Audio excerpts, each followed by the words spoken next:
Bismillahirrahmanirrahim. Santri-santriku yang soleh dan solehah, kita bertemu pada pelajaran SKI pertemuan ketiga. Pada pertemuan ke-1 dan kedua, Ibu baru memberikan catatan, tapi Ibu belum menerangkan, dan kita sekarang akan menerangkan pertemuan ke-1 dan pertemuan kedua. Di sini pada pertemuan ini kita akan membahas mengenai kondisi masyarakat Arab sebelum datangnya agama Islam. Di Arab saat itu, terutama Mekah, adalah penganut agama tauhid. Artinya adalah agama yang hanya percaya dan hanya beribadah kepada Allah Subhanahu wa Ta'ala. Agama ini dibawa oleh Nabi Ibrahim alaihi salam dan kemudian diteruskan oleh anaknya yang bernama Nabi Ismail alaihi salam.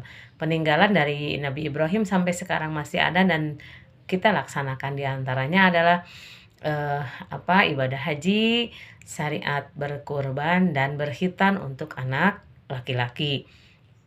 Kemudian setelah Nabi Ismail meninggal dunia, ajaran ini kemudian banyak menyelewengkan. Jadi mereka tidak menyembah lagi agama tauhid.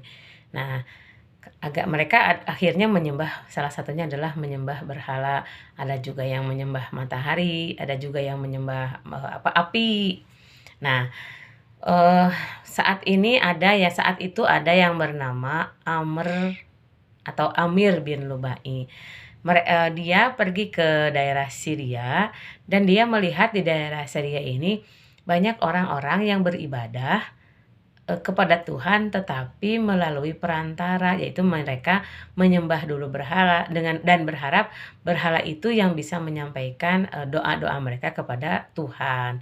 Dan akhirnya Amr bin Lubai itu pulang ke Mekah dan kemudian sambil membawa patung. Patung ini dinamai dengan namanya Hubal.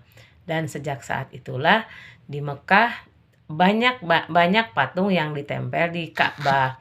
Di antaranya adalah ada 4 patung besar yang bernama Hubal, Mana, Lata, dan Uzza. Sedangkan jumlah patungnya ada sekitar 360 buah. Ada yang ditempel di Ka'bah, ada juga yang disimpan mengelilingi Ka'bah.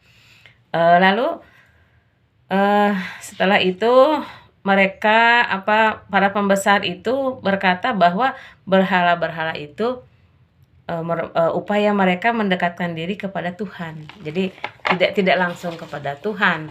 Jadi mereka melalui perantara dulu, yaitu patung. Masa itu kemudian disebut masa jahiliyah. Artinya bukan mereka bodoh, karena pada saat itu orang-orang Mekah itu sangatlah pintar, tetapi maksudnya bodoh terhadap keimanan terhadap Tuhan yang Maha Esa. Mereka menyimpangkan ajaran-ajaran Nabi Ibrahim, sehingga kemudian ada yang menyembah malaikat karena mereka berpendapat malaikat adalah anak Allah. Ada juga yang menyembah jin, ada juga yang menyembah ruh dan hantu. Nah, jarak sebelum Nabi Muhammad lahir, maka lahir pula lah Nabi Isa di Palestina ya.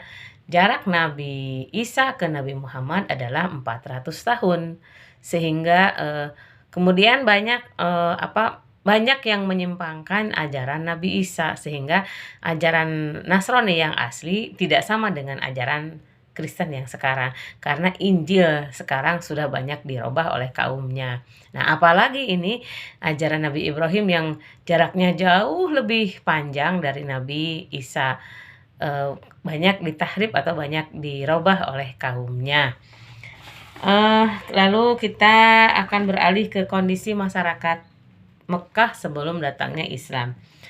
Di sini karena mereka jahiliyah, tidak tahu agama, miskin dari agama, akhirnya mereka berbuat semaunya. Yang berkuasa adalah yang menang. Nah, di antara sifat negatif, sebelum kita ke sifat negatif, kita sebut dululah sifat yang positif. Mereka berani, ketahanan fisik mereka sangat kuat, kemanapun mereka pergi pasti membawa pedang. Karena apa? Karena saat itu Mekah itu berada di antara lembah atau tanah yang sangat tandus, yang orang-orang tidak mau ke sana, tapi sekalinya ke sana pasti merompak, dan akhirnya mereka mempunyai kekuatan yang sangat kuat. Jadi fisiknya kekar gitu ya.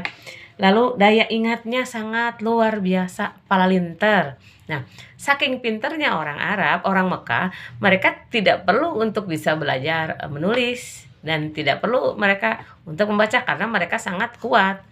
Nabi pun setelah Nabi kan ummi, tidak bisa membaca dan tidak bisa menulis sampai Nabi meninggal dunia. Nabi tidak bisa membaca dan tidak bisa menulis. Bukan Nabi bodoh, bukan Nabi tidak mau, tapi saking pintarnya saat itu kekuatan orang-orang Arab, jadi tidak perlu lagi untuk bisa belajar membaca dan menulis karena hafal. Mereka hafal Quran, mereka hafal apapun, eh, dan tidak perlu untuk menulis karena kekuatan hafalannya yang sangat luar biasa. Berbeda dengan kita, kita sekarang sudah ada catatan, sudah ada buku tulis, sudah ada videonya, tapi tetap saja kita mah tidak bisa karena memang otak kita tidak dilatih untuk menghafal. Jadi Nabi itu bukan suatu kelemahan Nabi, Nabi tidak bisa membaca, tapi karena memang daya hafal, daya ingat Nabi yang luar biasa. Lalu sifat yang lain adalah mereka selalu menghormati akan harga diri dan martabat, penganut kebebasan, loyal terhadap pimpinan, dan pola hidup yang sangat sederhana serta ramah dan ahli syair. Tapi sifat-sifat positif itu terhapus oleh sifat-sifat kejahiliahan mereka. Di antaranya adalah mereka mempunyai kebiasaan buruk, yaitu selalu minum minuman keras, sehingga akhirnya mereka berzina, akhirnya mereka berjudi, dan akhirnya mereka merampok.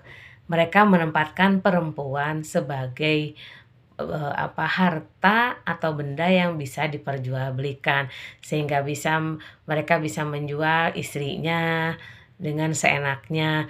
Bahkan ada salah satu sifat mereka yang sangat jelek, yaitu membunuh anak perempuannya hidup-hidup, karena menurut mereka anak perempuan itu tidak bisa membantu pekerjaan mereka di ladang, tidak bisa ikut menggembala hewan, dan anak perempuan itu tidak bisa ikut berperang, sehingga mereka malu apabila mempunyai anak perempuan. Nah, kisah mengenai ini bisa kita ceritakan lewat perjalanan hidup Khalifah Umar bin Khattab radhiyallahu anhu. Suatu saat ketika itu Umar bin Khattab setelah masuk Islam, sahabat selalu melihat Umar bin Khattab menangis lalu tersenyum. Lalu berkata, "Ya Umar, apa yang terjadi?" Lalu akhirnya Umar bercerita, "Dulu," katanya, "sewaktu saya masih dalam keadaan jahiliyah, belum masuk agama Islam, istri saya melahirkan seorang anak perempuan. Tapi karena sayangnya istri saya kepada anak perempuan itu tidak diberitahukan jenis kelaminnya kepada Umar bin Khattab. Dan istrinya kemudian mendandani anak perempuan itu sebagai anak laki-laki. Jadi pakai peci, pakai sarung, jadi tidak kelihatan sebagai anak perempuan. Nah, kelihatan oleh istrinya bahwa Umar bin Khattab sangat menyayangi anak itu. Lalu kemudian setelah 2 tahun, karena istri saya mengetahui Umar bin Khattab itu telah menyayangi anak itu, kemudian istri saya katanya mendandani anak perempuan ini sebagaimana anak laki-laki. Jadi aslinya bagaimana. Dan diperlihatkan kepada Umar bin Khattab. Kata Umar bin Khattab, "Wahai istriku, itu siapa?" Lalu kata istrinya, "Itu adalah anak kita yang selalu engkau gendong, yang selalu engkau sayangi." Nah, Umar berkata, "Saya tidak punya anak perempuan, karena yang saya selalu gendong adalah anak laki-laki." Kemudian berceritalah istrinya kepada Umar bin Khattab bahwa itu adalah anak yang sebenarnya. Berharap kalau sudah sayang tidak akan dibunuh. Tapi kemudian Umar karena rasa jahiliyahnya yang sangat tinggi, sudah merasuki ke dalam dirinya, akhirnya Umar bin Khattab keluar rumah.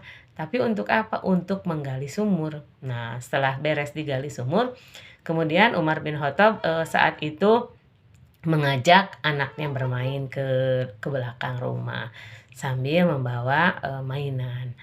Setelah itu mainannya Umar ya pura-pura dijatuhkan ke dalam lubang itu. Kemudian berkata, "Wahai anakku, ayo kita bawa mainan itu." Nah, setelah itu turun mereka berdua. Tapi setelah sampai di bawah, kemudian Umar bin Khattab naik dan mengubur anaknya yang masih hidup, yang dia sayangi, hidup-hidup dikubur. Anaknya berkata, "Wahai ayah, wahai ayah, wahai ayah." Tapi karena tadi ya kejahilian yang menempel yang sudah menjadi sifat, anaknya lalu dibunuh, dikubur hidup-hidup.